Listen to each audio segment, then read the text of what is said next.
A dirty, tattered hearth rug is perfect for ruining the look of your entire fireplace display.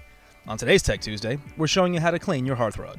Depending on their material, different hearth rugs can handle different levels of cleaning. For olefin, wood, and polyester rugs, we recommend vacuuming.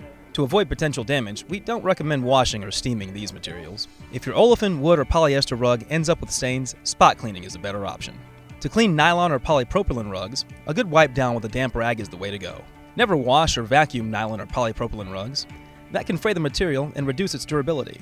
Sisal rugs are one of the best for high traffic areas, but be careful. They're extremely vulnerable to moisture, heavy dirt, and grime. This means you'll have to take a different approach to clean and maintain them. You can take your sisal rugs outdoors and lightly sweep them. Or you can hang them and beat them with a broomstick to loosen and remove debris. But never steam or wash sisal rugs. Doing so is a surefire way to ruin them. For help exploring our colorful selection of protective hearth rugs, our customer service team is just a phone call or email away.